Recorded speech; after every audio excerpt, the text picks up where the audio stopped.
देखिए आज का टॉपिक है रिलेटिव वेलोसिटी, अपेक्षित वेग। पहले डेफिनेशन समझते हैं क्या है। लिखा हुआ है जब दो वस्तुएं गतिमान हो, यानी दोनों चल रहा है, तो उनमें से किसी एक का दूसरे के सापेक्ष जो वेग होता है, ए और बी, मान लीजिए दो वस्तु चल रहा है, तो ए का बी के सापेक्ष यानी उसके अपेक्षा जो वेग होगा, या बी का ए के अपेक्षा जो वेग होगा, उसी वेग को बोलते हैं अपेक्षित वेग या सापेक्षिक वेग। ठीक है, रिलेटिव वेलोसिटी हो गया। अब पहला नंबर पॉइंट में लिखे हैं कि दोनों वस्तु चल रहा है, हो सकता है कि एक ही डायरेक्शन में दोनों जा रहा है, दोनों एक ही तरफ जा रहा है, या एक हो सकता है कि एक उधर जा रहा है तो दूसरा इधर जा रहा है, एक दूसरे को उल्टा जा सकता है। तो यदि जब उल्टा जा रहा है तब, या दोनों एक ही तरफ जा रहा है तब, तो दोनों के अलग अलग डिस्कस करते हैं।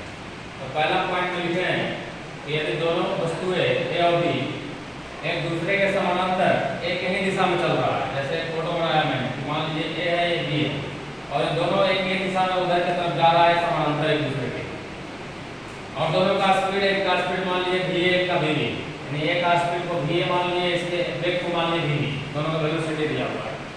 और ये भी क्लियर है कि वी ए बड़ा है वी से, यहाँ लिख दिया गया है जहाँ V is greater than V. तो अब करता है कि ए का वेग बी के सापेक्ष कितना होगा, या बी का वेग ए के सापेक्ष कितना होगा, यानी ए का अपेक्षित वेग निकालिए या बी का, ऐसा क्वेश्चन में रहेगा। तो ए का अपेक्षित वेग मतलब ए का बी के सापेक्ष वेग, तो क्या करना है कि ए के वेग में से बी के वेग को माइनस करना है, यदि दोनों एक ही तरफ जा रहे हैं तब। ऐसा क्यों करते हैं माइनस? ऐसा इसलिए करता है कि मान लीजिए 20 के स्पीड से जा रहा है, ये 15 के स्पीड से जा रहा है, तो एक घंटा में ये 20 किलोमीटर तय कर लेगा, और ये एक घंटा में 15 किलोमीटर तय करेगा, यानी इससे कितना पीछे रह गया, 5 किलोमीटर। तो ए का डिस्टेंस यदि देखा जाए बी के सापेक्ष, ए जो है बी के सापेक्ष कितना दूर गया, तो ये है 5 किलोमीटर है। हालांकि यहाँ से ये 20 किलोमीटर तय किया है, लेकिन बी के सापेक्ष से मात्र 5 किलोमीटर का डिस्टेंस तय किया, क्योंकि ये भी 15 किलोमीटर कवर कर दिया। तो जो ये दूरी तय कर लेता है वो उसमें से माइनस कर दिया जाता है। क्लियर है? अब जो बचता है उसी स्पीड को, यानी काम के समय में जो दूरी बचा उसी से जो स्पीड निकलेगा, इसी को बोलते हैं अपेक्षित वेग। तो ए का बी के सापेक्ष निकालना है तो ए में से बी का माइनस करेंगे, और यदि बी का ए के सापेक्ष निकालना है तो बी में से ए को माइनस करेंगे। जिसका निकालना है उसी में से माइनस करेंगे, बस इतना याद रखना है कि ए का निकालना है तो ए में से ही माइनस करेंगे। किसका? तो जिसके सापेक्ष चाहिए उसका। बी का चाहिए तो बी में से माइनस करेंगे, किसका? तो ए के सापेक्ष चाहिए इसलिए ए का। क्लियर है? ये तब का है जब दोनों एक ही दिशा में चल रहे हैं अलग अलग गति से, तब। अब दूसरा केस में हम लोग डिस्कस करते हैं कि अच्छा ये दोनों यदि बराबर चाल से चल रहा होता है, यानी 20 के स्पीड से ए और 20 के स्पीड से ए, तो एक दूसरे का अपेक्षित वेग कैसे निकलता, यानी 20 से ए 20 से ए, और एक का उसका अपेक्षित वेग, तो 20 माइनस कितना रहता, क्योंकि दोनों एक दूसरे से दूर हो ही नहीं रहा।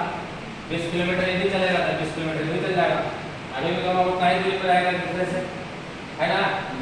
क्योंकि वेग जब सेम है और समांतर चल रहा है, तो जहाँ वो पहुँचेगा उतना देर में ये भी पहुँच जाएगा। तो अपेक्षित वेग 0 हो जाता है जब समांतर जा रही वस्तु और दोनों समान चाल से चल रहा है तब। लेकिन अब इसका उल्टा वाला केस में आते हैं कि एक उधर जाए और दूसरा इधर आए, तब दोनों का एक दूसरे का अपेक्षित वेग कैसे निकलेगा, कौन की बोले? चलिए दूसरा पॉइंट देखिए। पहला पॉइंट में ये हम लोग डिस्कस किए कि ए और बी जो दो वस्तु है, दोनों एक ही दिशा में समानांतर चल रहा था, तो उसका अपेक्षित वेग क्या होगा? तो उसमें अपेक्षित वेग हम देखें कि ए का बी के सापेक्ष चाहिए था, तो ए में से बी को माइनस कर रहे थे, और बी का ए के सापेक्ष चाहिए तो बी में से ए को माइनस कर रहे थे। लेकिन अब दोनों एक दूसरे के विपरीत चल रहा है, यानी एक उधर जा रहा है तो एक इधर आ रहा है, ए इधर जा रहा है तो बी उधर जा रहा है।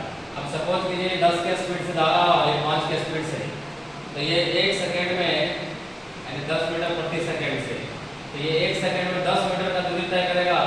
उसी तरह से ये 1 सेकेंड में 5 मीटर इधर तय कर लेगा उल्टा। तो दोनों एक दूसरे से कितना दूर हो गए? 10 और 5 15 मीटर, यानी एक दूसरे से दूरी जो है 15 मीटर का इन लोगों के बीच में हो गया। हालांकि ये 10 मीटर कवर किया, लेकिन अब ए यहाँ पहुँचा हुआ है और बी यहाँ पहुँचा हुआ है, तो ए बी से 15 मीटर दूर होगा एक ही सेकेंड में। इसका मतलब कि 1 सेकेंड में ए का स्पीड 15 मीटर प्रति सेकेंड हो गया बी के सापेक्ष। उसी तरह से बी भी ए से 15 मीटर दूर हुआ, तो बी का स्पीड भी ए के सापेक्ष 15 मीटर प्रति सेकेंड हो गया। यानी जब एक दूसरे से विपरीत करता है तो दोनों का स्पीड जुड़ जाता है, क्योंकि दूरी एक दूसरे से डबल होता चला जाता है, बढ़ता चला जाता है। तो ए का बी के सापेक्ष वेग निकालेंगे, यानी सदिश के रूप में लिखते हैं आप डायरेक्शन के साथ।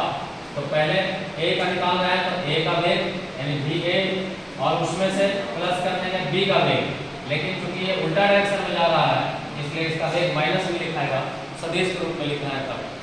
तो ए का वेग प्लस माइनस बी का वेग, और यदि उसी को परिणाम के रूप में लिखा जाए कि मैग्नीट्यूड सारे हम लोग मतलब है, तो ए का वेग सॉरी ए का बी के सापेक्ष वेग, तो ए जा रहा है इधर बी वेग से और बी आ रहा है इधर बी वेग से, तो दोनों का वेग जुड़ जाएगा, क्योंकि दोनों के बीच में दूरी जो है दोनों का डिस्टेंस मिला कर देना पड़ेगा।